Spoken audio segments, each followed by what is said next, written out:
um, of this heat and cold, you know, as long as one doesn't transcend them, you know, and we are affected by it, what happens is actually our consciousness is caught up in it. Our consciousness is caught up in either heat or in the cold, you know, and you're battling that, right?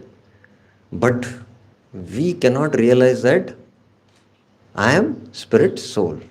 We cannot be situated in that consciousness. Similarly, sukha and dukkha.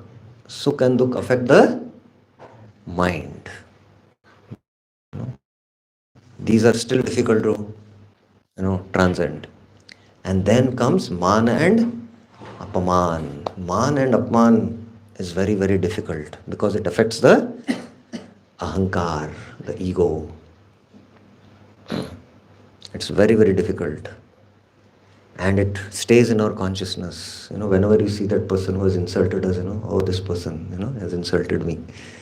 Very, very difficult. So as long as our consciousness is caught up in these gross or the mental or the subtle level at the ego, that means we cannot be conscious of that I am the spirit, soul. So there is a difference between, tolerance and tapa. And we'll not bring that out now in this class because that is an entire subject altogether, different subject. Tapa is to perform voluntary austerities of the body, mind, There is a austerity of the body, austerity of the mind, and austerity of the speech, right? By which we attain this capacity to tolerate. But tolerance is when these come on their own, the dualities. So it is an internal quality which is manifested because of the external situation. I hope you are able to get this point. Whereas tapasya is an external activity which will develop the internal quality of tolerance. I hope you got this point, difference between tapa and, shanti, as, is a quality which is mentioned. And what is the fruit of tolerance I was mentioning? Krishna in the next verse speaks, Yam hi na vetayante te purusham purushashabha samad dhukha sukham dhiram somrityattvaya kalpate. Vetayante ete. One who certainly tolerates these distressing situations of dualities. Ete means the dualities mentioned in the previous verse. Purusham, that person is the best of the men. He's the best. Purusha, Rishabha. And Sama Dukkha Sukham Dhiram. He becomes Dhira. Tolerance also means dhairya or patience. He becomes Dhira. And he becomes Sama Sukha Dukkha. He becomes equipoised in Sama and Dukkha. And Somo Amritatvaya Kalpate. And he becomes eligible for liberation. Now at the end of this class, if I forget, remind me, we'll discuss of a classic case who lost the chance of liberation just because he lost this samatvam because of sukha and dukkha. Sukha and dukkha affect the what I said? Mind, right? So if I forget, please remind me. Okay. So this is the fruit of tolerance. What is the fruit of tolerance? That you will ultimately attain amritatvaya kalpate. So it is, when these situations of dualities come, we need to tolerate them. So that is the point, which quality of the mode of goodness, sattva. It's a quality of a brahmana. That's why in the Bhagavad Gita, Krishna, when he describes the qualities of the brahmanas, he mentions Shamo Dhamastapa Saucham Shantirarjamamevacha Jnanam Vijnanam Astikyam Brahma Karma Swabhavajam. Shama means peacefulness, that is the control of the mind. Dhamma is the control of the senses. There is difference between Shama and Dama. Tapa, austerity. Saucham, purity. And Shanti. Shanti is tolerance here, to tolerate. Arjavam is honesty or simplicity. And knowledge and realization. Astikyam means to have faith in the Vedas. So performing this quality of tapa, or tolerance, or shanti, we develop the mode of goodness. Because that is the quality of a Brahmana. That is the quality of a Brahmana. Now, where in the Updeshamrit does Rupa Goswami mention that one has to tolerate?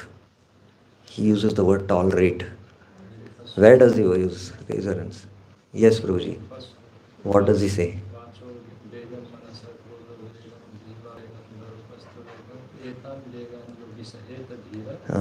Sarvam api mam prithvim sa shishya.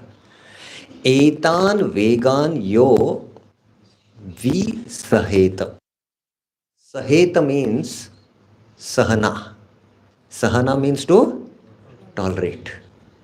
And vi saheta means vishesh rupena sahet. One should specifically tolerate these 6 urges. And what does Rupa Goswami is saying? If you tolerate, then you become a dhira. So you see the connection, 2.13 and 2.15. There also Krishna said, if you want to understand that your spirit soul, you have to become dhira. And to become dhira, you have to tolerate. And what is? You'll attain liberation. So dhira. You'll become, if you sahet, if you tolerate, then you'll become a dhira. And once you're self-controlled, then sarvam api mam prithvim sashisha. So first one has to attain self-control over oneself. Then he can control others by his pure devotion. Just like a fighter pilot who flies a fighter plane. First he has to know how to run the fighter plane. He has to have full control over the fighter plane, right? So one has to control one's own urges of the body and become self-controlled. And then when he has mastered, then he can maneuver the fighter plane and then he can attack other fighter planes, right? So similarly, when one becomes self-controlled, then he can control others by his devotion. Others also can, surrender to him and they also can attain self-control. So that's why vi saheta dhira. Saheta means one has to tolerate, he says. So what is the relation now between tolerance and humility? To the higher degree we have tolerance, to the deeper degree we have humility. So that's how the reciprocal relationship between tolerance and humility is there. And humility is also a quality of the mode of goodness. Tolerance is also the quality of mode of goodness. But one of the reasons why we cannot tolerate is because we are restless, because of the mode of passion.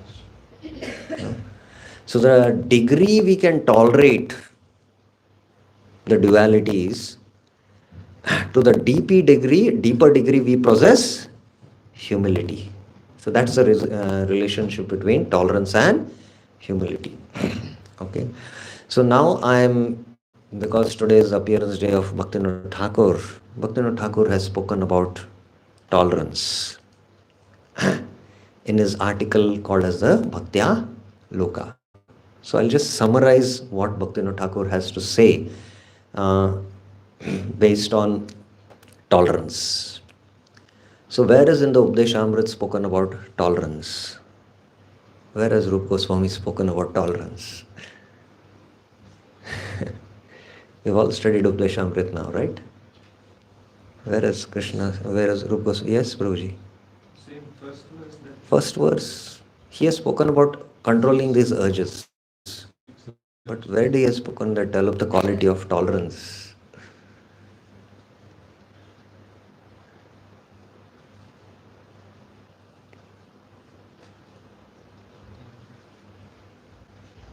Where has he spoken? Yes. Atyahara prayasasya. Atyahara prayasasya prajalpo niyamagra janasangasya laulyam shadbir bhaktir vinashati, he says.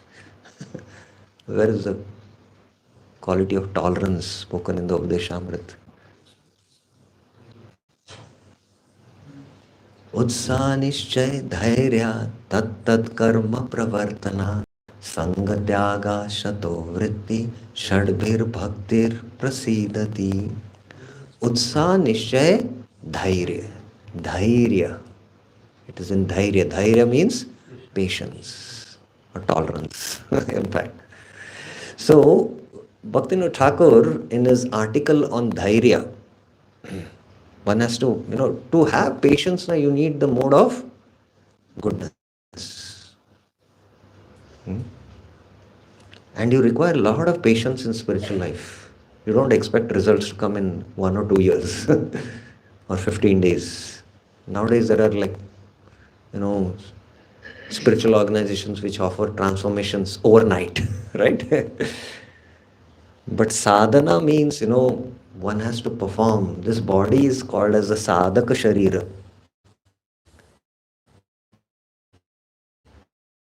What is it called?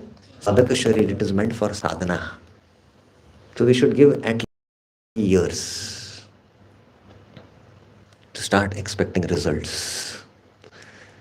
When you're impatient, you want results quickly, right? So Bhaktivinoda Thakur, when it comes to speaking of patience, dhairya, he quotes the first verse of Upadeshamrita. Dhairya means what? One has to control these 6 urges. Because when the 6 urges come, we become restless. And we have to tolerate these 6 urges. That's how, he speaks about dhairya. So, Bhaktivinoda Thakur says that for practicing devotional service, dhairya is extremely necessary. And one who possesses this dhairya quality is only sober. And because one doesn't possess this quality of dhairya, he becomes restless. And one who is restless cannot do any work. In fact, to execute any work, you have to have patience. If a spiritual authority tells you some service, first you have to patiently hear what he wants the service to be done. Till now, in my last 23 years of experience, I have observed that, when I say something, a devotee to do some seva, they go quickly, run, come back quickly and do the seva, but they would have not done that seva at all. They would have done something else. Why? What is the reason? The reason is they don't patiently and attentively hear the instruction. This is the reason. Because they are in utsamaya stage, over enthusiasm. The mind is not, sober, calm. Utsa is, steady enthusiasm, where the mind is controlled, not utsamaya. So, one has to be patient in order to execute work. So, by dhairya, Bhaktivinoda Thakur mentions one can control himself first and then he can control the whole world. And then he quotes Vacho Vegam, Manasa Krodha Vegam, Jivva Vegam, Udarapastha Vegam. And each of these Vegas, he starts speaking. So he says that about, we all know, we have studied in the Upadeshamrita, but Bhaktivinoda Thakur is giving some deeper insights. One should try to, regulate the speech. He says, if you don't regulate your speech, you will unnecessarily create enemies. You will unnecessarily create enemies. And he says, to speak uselessly is a business of a fool. And if one doesn't control this urge of speech, he will face a lot of distress and waste time. And that is why Mauna Vrata is recommended. So devotees also should practice this as a sadhana, to spend some time in the day not to speak and deliberate on the Shastra. It is ideally recommended that in a day, 1 hour, one should do this. In a month, 1 day he should do it. And in a year, 1 month. That is the Kartik month. Then we can develop this quality. So to unnecessarily speak, in Hindi it is called as bak bak bak bak bak bak bak. Especially in the train, if you're traveling, you can see, continuously they will be speaking, because there's no quality of tolerance here. So this is Bhaktivinoda Thakur speaks on it, and only speak topic of Krishna, and that too when it is necessary. So that's how you can control the urge to speak, he says. And then Manasa, the materialistic person is driving on the chariot of the mind. And that's why his mind is always active. And even when he's sleeping, so many thoughts, so many bad dreams are coming. So the only way to tolerate the urge of the mind is not through the process, what Patanjali has mentioned in the Yoga Sutras, to regulate the mind. Because even that is Sakama Bhakti, he says. But the way to tolerate the mind is to fix the mind at the lotus feet of Krishna. Savay Mana Krishna Padarvindu. That means to engage all the senses in Krishna's service. That is the solution, he says.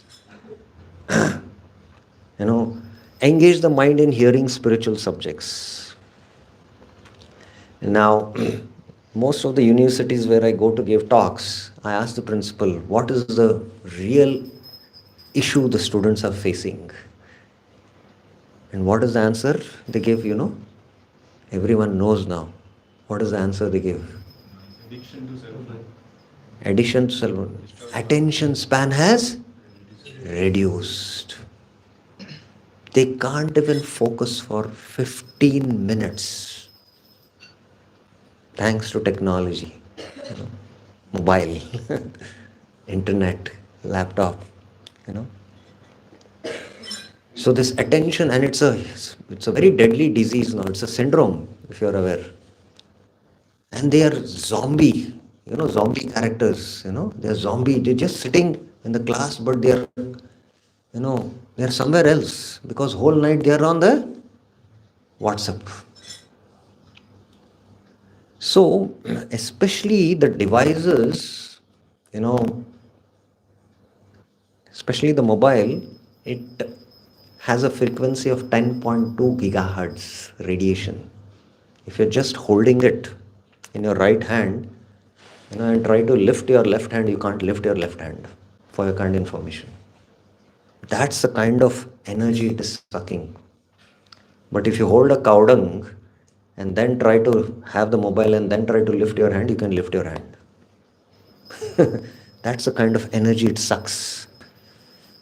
So I, as a principal, never get my mobile when I'm chanting or when I'm in the morning program or in the class. These are distractions. And you have all observed that when you have the mobile, even if you're sitting in the class, this was my, initially I thought, let me, when the teacher is speaking the verse, I like to note all the verses which are quoted. So I used to refer immediately the verse. But I used to get hooked in it and I used to lose my concentration on the speech. So then I decided not to get it. Because you become restless and every now and then you want to go and see. So we'll have to do certain things by which, we avoid that restlessness. And these devices are none around us. So at least this is a practical sadhana we have to do, that we have to avoid these devices for certain hours in the day. Nowadays, there is a lot of talk about spiritual detoxification, right? Detoxification, mental detoxification, digital detoxification, you know. So, as a principle, from evening, say 9:30 till early morning, till at least 9 o'clock, I don't, use the device. So if we don't do that, then we are going to become more and more restless, and then we'll lose that patience, dhairya. So the only way is that we have to what? Perform devotional service, attach the mind to the lotus feet of Krishna. And then evam prasanna manaso, bhagavat bhakti yogata, bhagavat tattva vijnana mukta sangasha. When the mind becomes naturally joyful, then we can regulate the mind. So that is the solution for regulating the mind. Some more other tasmat kenapi upayana mana Krishna niveshet. Some more one has to fix his mind on Krishna. So that is the solution Bhaktivinoda Thakur gives for the mind. Then anger. He says one has to compulsory restrain anger at all times. And anger arises because of unfulfilled desires. And when anger manifests, it leads to ruination. Because anger is the mode of tamaguna. It leads to destruction. So, the solution, what Bhaktivinoda Thakur says is that one should perform devotional service, unmotivated devotional service. If we perform devotional service with some motivation, and when that motivation is not fulfilled, what will happen? Anger arises.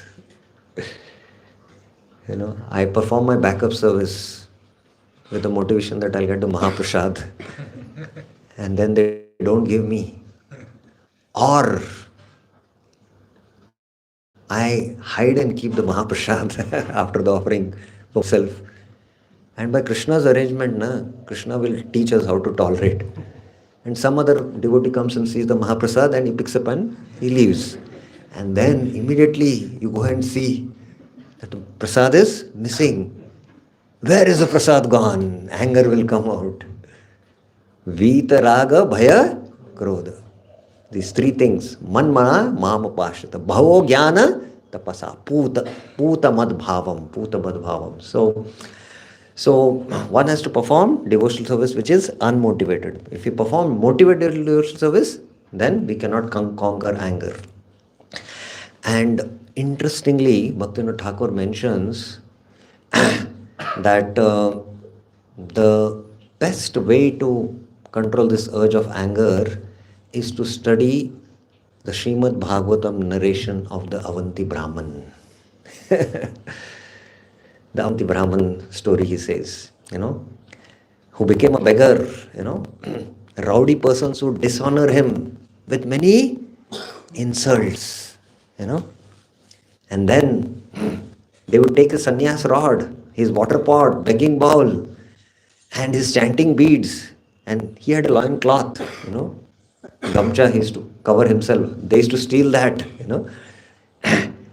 And then at some times, when he's sitting on the bank of the river, he's just water is offered, they used to come and pass urine.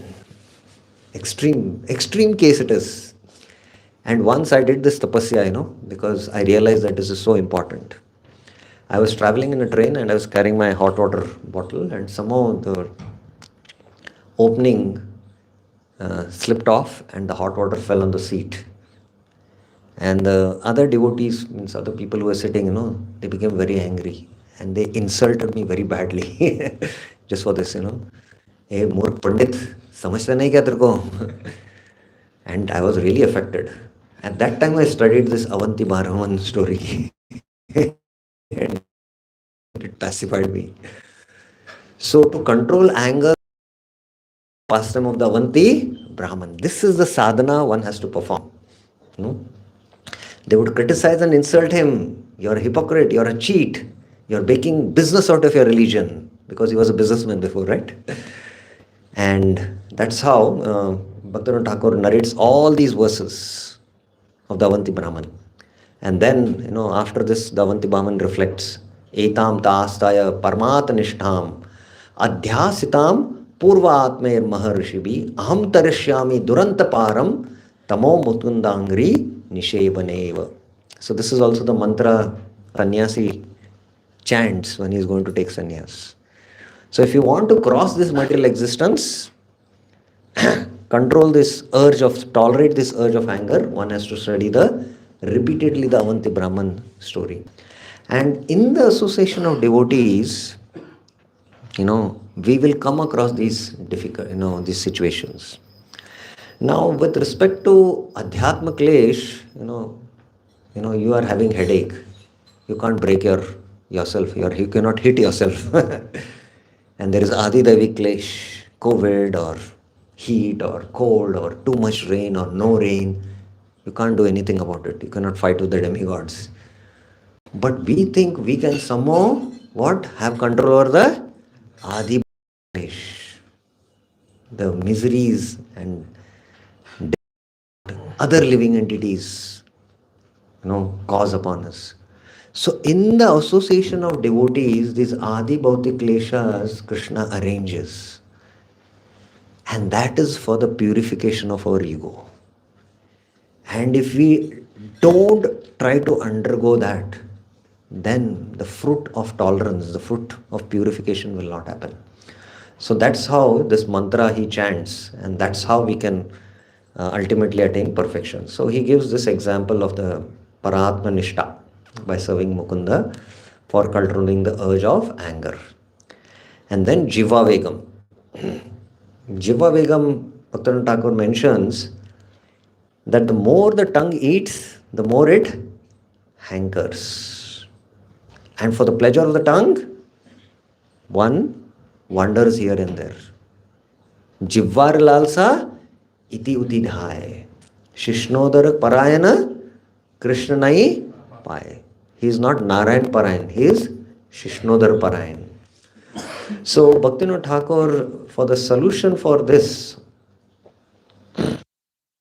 he says that one has to, eat simple food. That is the solution. Eat simple food. And then for the Udar Vegam, the urge of the belly. He says by offering Krishna foods in the mode of goodness and honoring this prasad, then the tongue can be satisfied and one can practice Krishna consciousness. So this is the solution he gives for urge of the belly. And the belly, the urge of the stomach is that you should eat food for maintenance of life and mitigation of hunger. And a devotee has to develop this quality of mitabuk. Mitabuk means what? Eating only just to fill the half belly, not full, only half. Remaining 1/4 water, and you have to give remaining 1/4 space for air to digest the food. Mitabuk. And he says that one who is firmly convinced that nothing can be eaten besides Krishna Prasad are eligible to tolerate the urge of the belly. Nothing but Krishna Prasad. That means no eating outside food. And then taking that food and offering to Krishna and then eating. So only by this, he says, one can tolerate the urge of the belly. And then Upasta Vegam. He says that actually in the Srimad Bhagavatam it is mentioned that the conditioned soul is always inclined towards sex, meat eating and intoxication. These three things. These three things are prominent because in every species of life, the jiva is doing meat eating and sex and intoxication. Even the ants, they got intoxicated. Right? One sugar ball piece, and they get intoxicated and they die. So these three activities the conditioned soul has been doing from many, many, many lifetimes. So the material body made of flesh and blood is always inclined towards illicit sex, to associate with women. And that is why the marriage ceremony is there, he says. And those who wish to become free from the codes of marriage ceremony, they are like animals, he says. And that's why he says you have to regulate this illicit sex. And the only way you can do this is by associating sadhus. Associating with sadhus. So this is the solution Bhaktivinoda Thakur recommends for all, brahmacharis, grahasthas, vanaprasthas to associate with sadhus. So that's the urge, of the genitals he speaks. And one who can subdue all these six urges, he can become dhairya, or he can become patient. He can become dhairya, he says. And then Bhaktivinoda Thakur mentions all these six stages, kama, krodha, lobha, moha, mada and matsarya, they can be engaged in Krishna service, he says. Kama can be engaged in, being desirous that when will I go to the Bhagavatam class and hear? When will I go and take darshan? Krodha, Krishna, dveshi, you can engage. Lobha, greed for Harikatha. Moha, when I am in the streets, oh, I am bereft of the darshan of the deities, I am in illusion like that. Mada and Matsarya cannot be engaged. So he gives all these six solutions, So only when you engage all these six favorably in Krishna service, in devotional service, then one can become dhairya, he says. And dhairya also means patience, he says. That,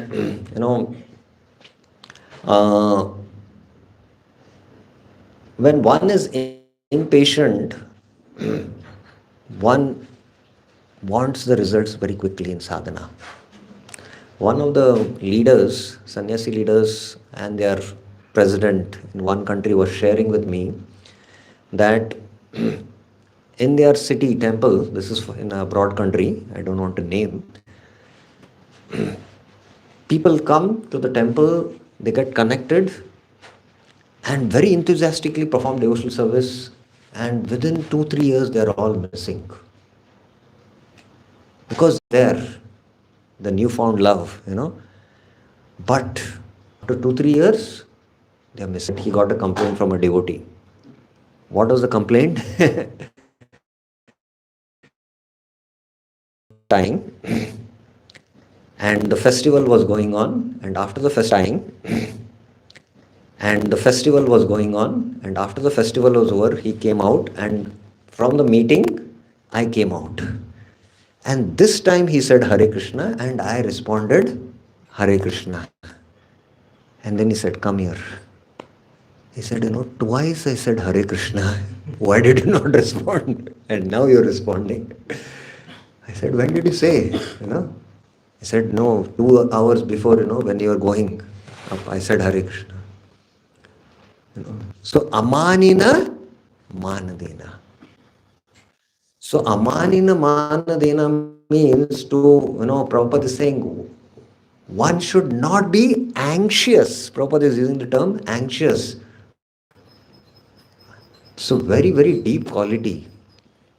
And this quality, as a sadhaka, how we should practice this. So, there is, humility at the level of the body, humility at the level of intelligence, and humility at the vision of the soul. Now, this humility at the level of the soul, the vision of the soul is, when one is having this quality, he is seeing from the soul's vision, and he can see that everyone is of that, self-realized soul. But humility at the level of intelligence as sadhakas one should practice.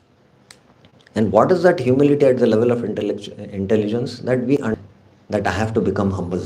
You know, there is a sage.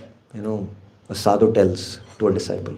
He asks, "How can I become humble?" You know, so he says, "Go and find out in the city or the village somebody more lower than yourself. Go and find out." And he's searching everywhere. And ultimately, he finds stool. He says, the stool is lower than me. He says, what? The stool is lower than me. So he says, okay, let me go and pick the stool and show to the sadhu that there is someone lower than me. The moment he tries to start the stool, he says, hey, stop. You know, I was an offering to the Lord. But coming in touch with you, I have become transformed into a stool. How can you say I'm that lower than you? You know, the stool responds, oh my goodness, it's this stool. And then he sees a worm in the stool. He says, maybe this worm is lower than me. So he says, let me take the worm. And then the worm speaks. I being in this stool, you know, I'm becoming a what? Fertilizer. You know. So it is more useful for me. So I am superior to you. And then ultimately this disciple goes back to the sadhu and tells, there is no one more fallen than me. So when Kaviraj Goswami says, I am lower than a worm in the stool, we cannot really fathom, you know. Actually, he's feeling like that out of humility. It's not that he's just saying in the words. He's feeling because he possesses the humility of the soul. He's feeling like that. I am worse than Jaga and Madai. Anyone who takes my name, he'll become a sinful. He's a papi person. But you know that anyone who takes the name of Kaviraj Goswami, he'll get purified. So this is, you know, humility of the soul. So intellectually, at least one should understand and one should practice as a sadhana. Although we might have that pride that, no, I'm superior to this. But how one is lower than the stool, you know, from this story, we can understand. So intellectually, one should understand. And humility comes from the word humus. Humus means earth.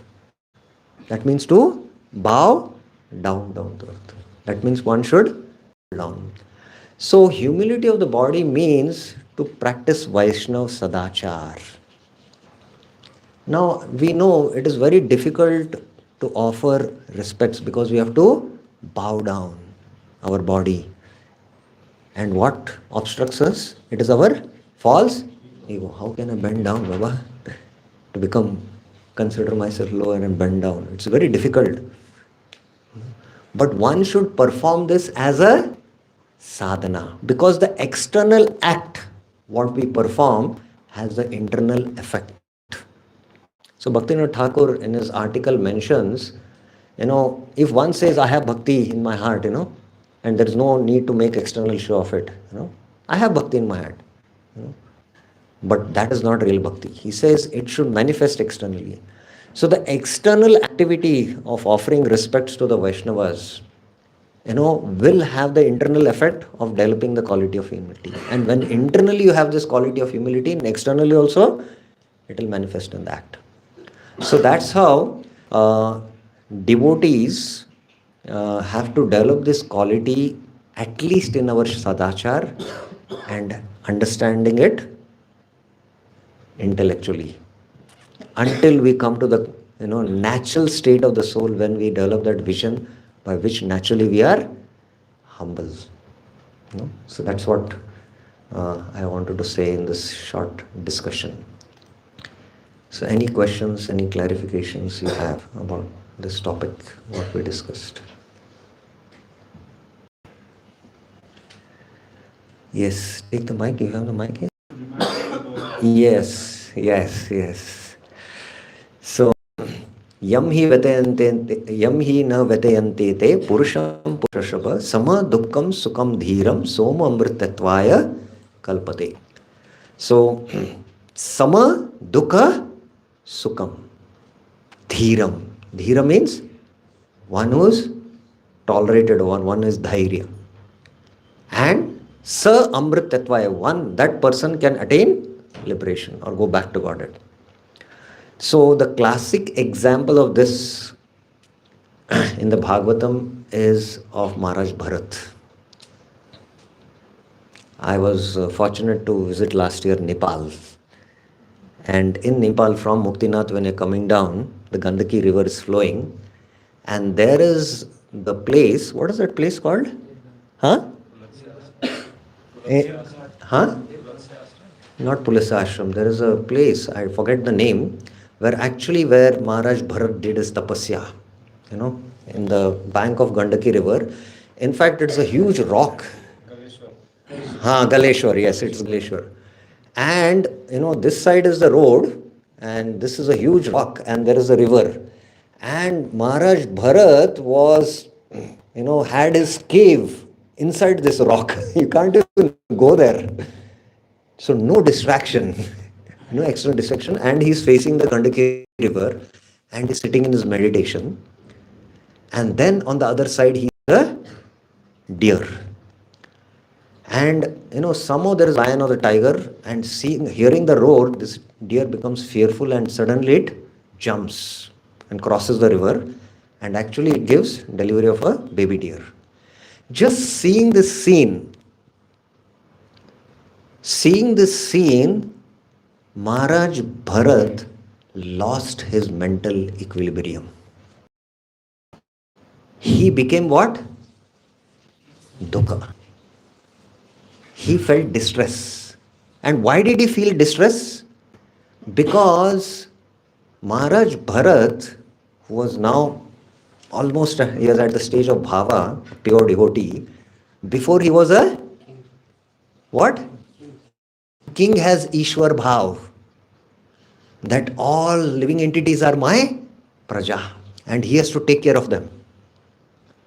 So for a moment, his mental equilibrium got disturbed. Sama, dukkha, sukham. He became dukkha, and he lost his dhairyata, and he lost his chance for liberation. So why I'm making this point is that we have to learn to tolerate dualities. And as a sadhana, we have to practice it. If Maharaj Bharat, sitting on that Gandaki river, no distraction in that cave, lost his, mental equanimity, and lost that chance of liberation, then today in this, as, technology, as Kali Yuga is progressing, it's becoming more difficult for us to practice the sadhana of tolerance. So we have to learn